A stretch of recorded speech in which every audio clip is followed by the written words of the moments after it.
Okay,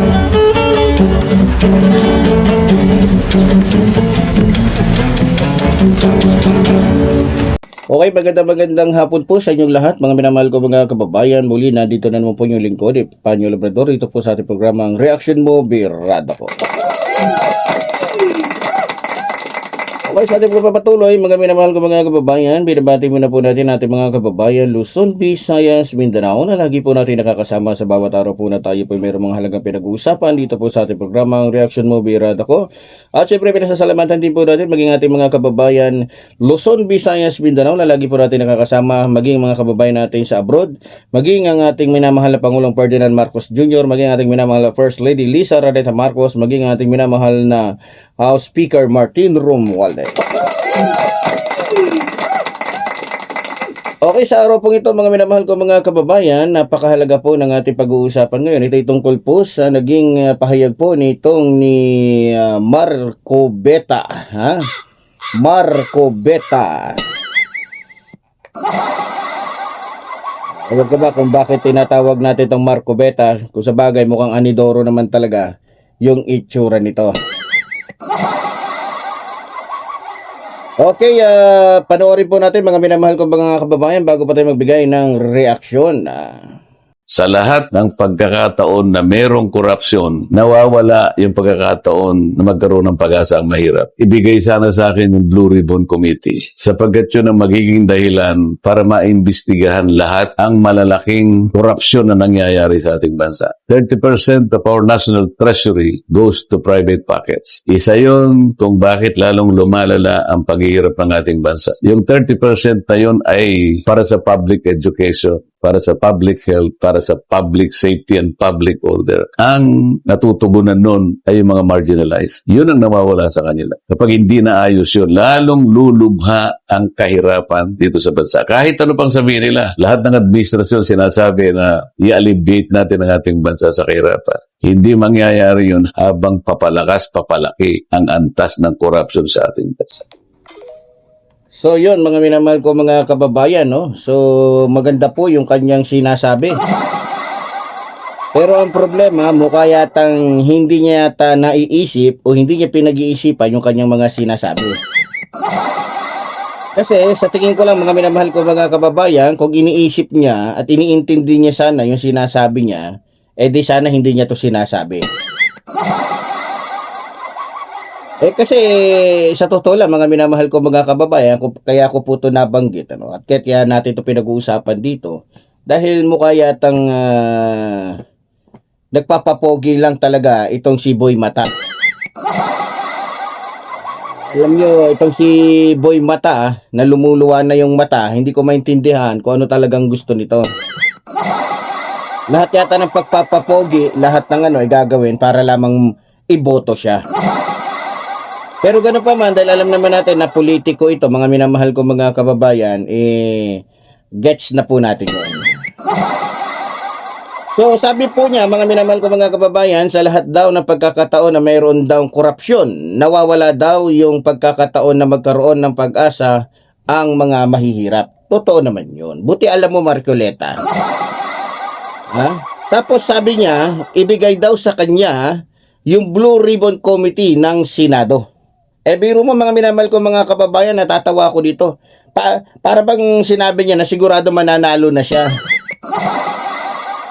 Biro mo, hindi pa nga nananalo, hindi pa nga siya sure na mananalo siya, hinihingi na agad yung Blue Ribbon. Abay, may saltik yata sa ulo ito. Mukha yatang, kumbaga nagbibilang na ng itlog, hindi pa napipisa. Nagbibilang tuloy ng itlog.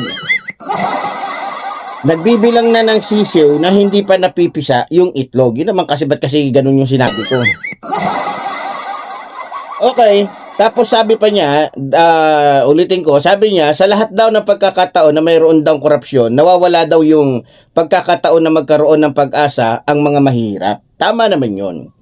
Tapos sabi niya, ibigay daw sa kanya yung Blue Ribbon Committee ng Senado. Dahil ayon sa Boy Matang ito, dahil ayon pa sa kanya kapag siya daw ang magiging chairman ng Blue Ribbon Committee, yun daw ang magiging dahilan para maimbestigahan lahat ng malalaking korupsyon na nangyayari ngayon sa ating bansa. Talaga lang ha. Talaga lang ha. Eh yun nga lang nangyari doon sa pag-iimbestiga dito kay Mary Grace Piatos eh. Hadlang ka na eh.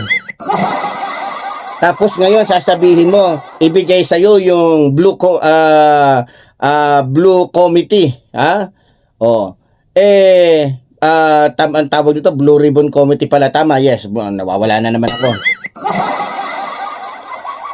Yung pangalan pag-iimbestiga kay Mary Grace Piatos at pag-iimbestiga doon sa ghost employees, kontra ka na. Tapos ngayon sasabihin mo, ibigay sa'yo yung Blue Ribbon para maimbestigahan yung malalaking korupsyon na hindi ka nga sumang-ayon, hindi ka nga sumama, hindi ka nakiisa sa ginagawang pag-iimbestiga ng mga congressman dyan sa Kamara para tanungin kay Sara kung saan niya dinala yung bilyong-bilyong pera na ninakaw niya na ibinigay para sa DepEd. Diba? Mga minamahal ko mga kababayan. Tapos ngayon, hindi pa nga siya nagiging senador. Gusto niya nang angkinin yung pagiging chairman ng Blue Ribbon Committee. Ang kapal talaga ng pagmumuka ng boy mata na to. Diba? May tama yata sa utak to. Diba? Halatang-halatang takaw na takaw. Talagang gustong-gustong magkaroon ng kapangyarihan. Ewan ko lang kung bakit gustong-gusto niyang kunin yung pagiging chairman ng Blue Committee Ribbon. Maligtad naman yung sinabi ko na naman. Yung Blue Ribbon nawawala na naman ako. Ano ba to? Nawawala na naman ako mga kababayan. So, gusto niyang maging chairman ng Blue Ribbon Committee. Yan yon para nagkakaintindihan tayo. Okay. Tapos sabi pa niya, mga minamahal kong mga kababayan, sabi pa niya, o dagdag pa niya, 30% of our national treasury goes to private pockets. At isa daw yun kung bakit lalong lumalala ang paghihirap ng ating bansa. At yung 30% na yun, sabi niya, ay para sa public education, public health, public safety, and public order. So, dagdag pa niya dito, ang natutugunan daw doon, o ang natutugunan daw noon, ay yung mga marginalized, at yun daw ang nawawala sa kanila. Kapag hindi naayos yung korupsyon sa ating bansa, sabi pa niya, lalo daw lulubha ang kahirapan dito sa ating bansa. At ito pa, pakinggan ninyo mga minamahal ko mga kababayan, kahit ano pa daw sabihin nila, lahat ng administrasyon sinasabi na i-alleviate natin ang ating bansa sa kahirapan, hindi mangyayari yon habang papalaki ang antas ng korupsyon sa ating bansa. Tama naman po yung sinasabi niya mga minamahal kong mga kababayan, pero mukhang maling tao po yung nagsasalita. Diba? Mukhang maling tao yung nagsasalita. Buti sana kung yung nagsasalita si Trillanes. Diba? Magiting, tapat, totoong tao. Buti sana kung yung nagsasalita si Vice President Leni Robredo. Diba? Yung mga ganyang tao, yun yung mga tao na talagang kapanipaniwala. Biro mo ba naman, kung titignan ninyo mga minamahal kong mga kababayan, gusto niyang maging chairman ng Blue Ribbon Committee, diyan sa Senado, kahit hindi pa siya senador. Pero pagbigyan na natin, mataas ang pangarap ng boy matang ito. Sobrang taas ng pangarap ng boy matang ito. Alam nyo, sa totoo lang, kahit hindi naman siya maging chairman ng Blue Committee ng Senado, kung talagang isa kang politikong nagnanais na makatulong sa ating bansa, bakit naman yung mga congressman natin dyan sa Senado, sama-sama sila? Alam nyo, sa totoo lang, kung talagang ang hangad niya ay wasakin, alisin ang korupsyon sa ating bansa, sana kasama siya ng Quadcom ngayon at kaisa siya ng Quadcom. Kaya siya inalis, sa pagiging bahagi ng committee dahil ito ay demonyo. Sa totoo lang, kaya to inalis dyan sa committee. Kaya tinanggal siya bilang membro ng committee. Dahil ito ay hudas. Ha? Ang nais ng ating mga congressman, papanagutin, parusahan yung mga umabuso, yung mga magnanakaw, yung mga umabuso sa kanilang mga kapangyarihan. Anong ginawa niya? Pinagtanggol niya yung mga abusa at magnanakaw sa pera ng taong bayan. Tapos ngayon, gusto niyang maging chairman ng Blue Committee Ribbon dyan sa Senado. Ang kapal ng mukha, mga minamahal ko mga kabal. Dito pala kay Kibuloy, tignan nyo. Meron silang banner. Meron silang poster. Naglalaki ang poster dyan sa Metro Manila. Magkatabi sila. Katabi niya yung manyakis, yung mapagpanggap na Diyos-Diyosan. Mga minamahal kong mga kababayan. Kasama niya. Samantalang, kung tutuusin, kung talagang matino siya, at hindi lamang siya namumulitika, abay ako, mandidiri ako, isang mapagpanggap na Diyos-Diyosan, Iglesia ka ni Cristo, tapos makikiisa ka sa founder ng KOGC na talaga namang napatunayan na umabuso ng halay ng mga kababaihan. Tingnan nyo mga minamahal ko mga kababayan, kung talagang itong si Marco Beta ay para sa taong bayan, para sa mga naaapi, para sa mga inaabuso. Doon pa lang nakita nyo, kakampi siya ngayon ng isang rapist. Kakampi siya ng mga taong nanloko, ng walang niya, nagtraidor sa ating bansa, katulad na lamang ng mga Duterte. Yan ba yung dapat pagkatiwalaan? Yan ba yung dapat magkaroon ng kapangyarihan? Yan ba yung dapat magkaroon ng posisyon dyan sa Senado? Naku po, pag si Marco Beta ay naging chairman ng Blue Ribbon Committee, tandaan ninyo, lahat ng mga taong kailangan parusahan, absuelto yan. Alam natin ang utak ng taong ito. Alam natin, tignan nyo kung ako ay isang Iglesia ni Cristo na nakakaalam ng katotohanan, never akong makikiisa, never akong sasama, never akong makikipagpartido sa isang taong sa doktrina pa lang mali na. Biro niya, mga minamahal ko mga kababayan, talagang grabe ang politika ngayon, no? Inaalis na nila yung nalalaman nila sa Biblia. Biro mo, Iglesia ni Manalo to. Kaya sabi ko nga malaki ang ebidensya ko na Iglesia ni Manalo to. Dahil kung talagang Iglesia ni Cristo to, sasawayin to ng kanyang pinuno. Marco Beta, huwag kang dyan. Alalahanin mo. Nasa tamang aral tayo. Nasa maling aral yan. Diba? Ngayon, magkatabi sila doon sa poster. Yan ang politika. Diba? Naniniwala ako, kapag ito ay naging chairman ng Blue Ribbon Committee, sa absuelto itong si Kibuloy. Magiging baliktad lahat. Maaabsuelto dito si Mary Grace Piatos. Maaabsuelto dito yung mga walang niya, mga gago, mga demonyo, mga hinayupak na tao na dapat mapanagutin ng ating bansa. Kasama na dyan yung pamilyang Duterte. Ewan ko ba mga kababayan ba? Pero ganun pa man mga minamahal ko mga kababayan, maganda yung sinasabi niya Maganda. Pero natitiyak ko sa inyo na sa ganda ng kanyang sinasabi, kapag siya nga ang nandiyan dyan, binigyan siya ng pagkakataon, halimbawa, siya na yung chairman ng Blue Ribbon Committee, malabong mangyari yung sinasabi niya. Dahil ito, magiging utusan, magiging robot ito, na pagagalawin lamang ng kanyang amo, at magiging, puppet. Kung ano ang magiging utos na kanyang amo sa kanya, yun lang ang sasabihin niya. Di ba?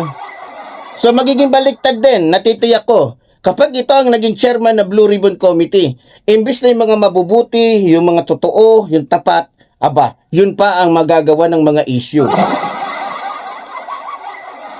Diba? Kasi nakikita nyo, wala sa tamang pag-iisip si Marco Beta. Diba? Masasabi mo wala sa tamang pag-iisip to, pero alam nyo mga minamahal ko mga kapatid, hindi na ako magtataka. Bakit nagkakaisa ngayon yung parehong kulto? Tingnan nyo pati sa TV network, Alam naman natin, na sige, isingit na natin dito yung usapin patungkol sa pagiging fake news ng SMNI. Alam naman natin na itong SMNI, talagang saksakan ng fake news to. Alam nyo ba kung anong binabalita ng SMNI ngayon? Na siya rin binabalita ngayon ng Channel 25. Biro, bibigyan ko yun ng sample. Ito, narinig ko lang kay Takero. Gagamitin ko lang yung isyong ito. Ito, napanood ko lang kay Takero. Sabi ni Takero doon sa vlog niya, sabi ng channel na ng SMNI, ano daw, tagumpay daw yung rally ng mga PDP dapa. PDP wala nang laban, no? Net 25 pala, sorry, nakalimutan ko. Channel 25. Tama naman ako doon nawawala nga lang tayo minsan. Pero tingnan nyo pinalabas nila yung nangyari doon sa Laguna, tagumpay. Kasi dami daw tao. Biro mo, paano magiging tagumpay? Hindi nga umabot ng 1,000 yung pumunta. Hindi katulad ng ating mahal na Pangulo nung pumunta siya doon sa isang umabot po ng 70,000. Pero hindi pinagmamalaki ng ating Pangulo yun. Hindi pinagmamalaki ng ating yung kanilang rally. Pero ito makikita nyo, fake news, tagumpay. Hindi nga umabot hindi nga napuno yung isang basketball court. Basketball court na lang yun hindi pa napuno. Pero by the way, magaling naman sila gumawa ng ng fake news. Gagamitin na naman nila yung naganap na sinulog. Gagamitin nila doon yung mga tao. Diba? Pinalabas nila doon, may kanta pa nga yun Pilipinas Duterte pa rin. Diba? Alam nyo na, talagang maglalabasan yung mga fake news. O sabi pa ni Bato, hindi na daw tayo magtataka kung lahat ng kanyang mga kalyado ay landslide na mananalo. Dahil nung pumunta daw siya buong Pilipinas, nakita daw niya yung damdamin, yung puso ng mga Pilipino. Biro mo yan, kung di ba naman may kato sa utak. Alam nyo, sa totoo lang, duda ako yung mga ganong banat ng mga natin. Kaya kailangan silipin pati committee, committee tulim, Comelec, sorry, Comelec, nawawala na naman ako. Diba?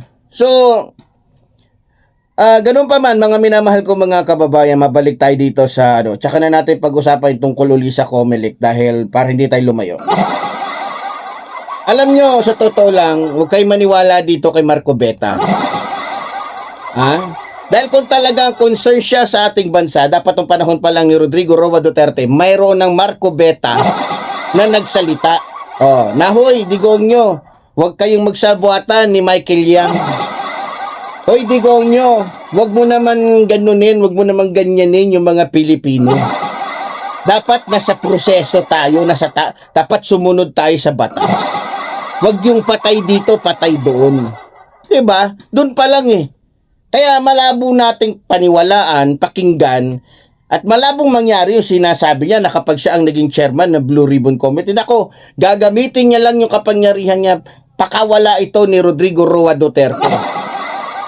Pero ganun pa man, mga minamahal ko mga kababayan, hindi po ito magwawagi sapagkat lagi pong magwawagi ang kabutihan laban sa kasamahan. Kaya muli po, tulad po ng sinasabi ng lingkod, mabuhay po ang ating bayan, mabuhay po nagmamahal sa ating ng bayan. Maraming salamat po.